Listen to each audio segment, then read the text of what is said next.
السلام عليكم ورحمة الله تعالى وبركاته.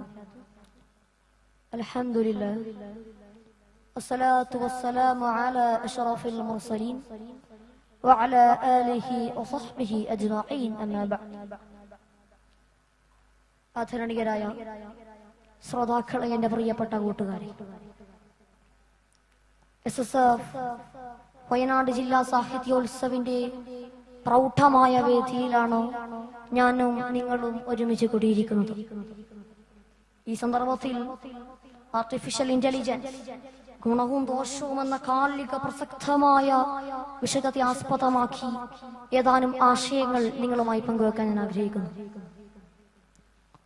ഒരു ചോദ്യം ചോദിച്ചാൽ സെക്കൻഡുകൾക്കുള്ളിൽ ഉത്തരം പറയുന്ന ഒരു യന്ത്രം, ഒരു ചിത്രം കൊടുത്താൽ അത് സംസാരിപ്പിക്കുന്ന സാങ്കേതിക വിദ്യ, ഒരു മനുഷ്യന്റെ ശബ്ദം പോലും അനുകരിക്കുന്ന സംവിധാനം.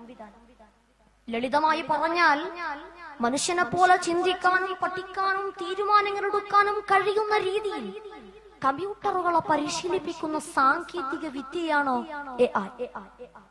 ഇത്തരത്തിൽ കണ്ടും കേട്ടും അറിഞ്ഞും ശേഖരിച്ചു വെക്കുന്ന ഒരുപാട് വിവരങ്ങളിൽ നിന്ന് പാറ്റേണുകൾ ഉണ്ടാക്കി പഠിപ്പിക്കുന്ന അൽഗോരിതമാണോ ആർട്ടിഫിഷ്യൽ ഇന്റലിജൻസിന്റെ തലച്ചോറ് എന്ന് പറയുന്നത്. ഗൂഗിൾ അസിസ്റ്റൻസും ജിമിനിയും ആമസോൺ അസിസ്റ്റൻസുകളും ഒക്കെയായി നിത്യജീവിതത്തിൽ നാം ഉപയോഗിക്കുന്ന AI സേവനങ്ങളിൽ നിരവധിയാണ്.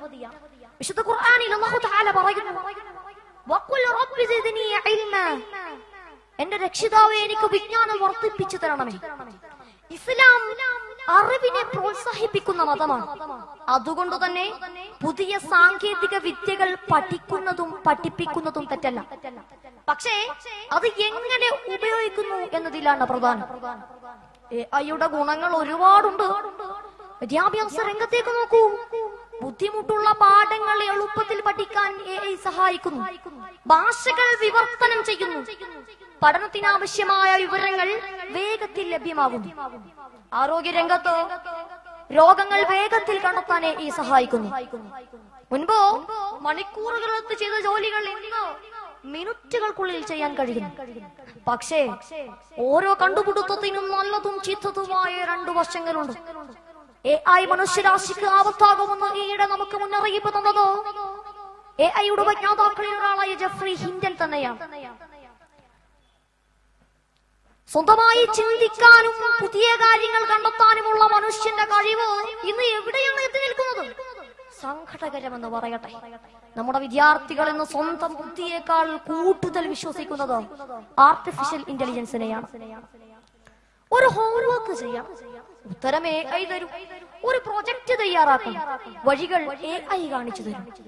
എന്തിന്? നാളെ ഒരു വേദിയിൽ നിന്ന് പ്രസംഗിക്കാനുള്ള പ്രസംഗം പോലും AIയോട് ചോദിച്ചു വാങ്ങുകയാണ്. ചിന്താശേഷി കമ്പ്യൂട്ടറുകൾക്ക് പണയം വെക്കുന്ന തലമുറയായി നമ്മുടെ കുട്ടികൾ എന്ന് മാറിക്കൊണ്ടിരിക്കുകയാണ്.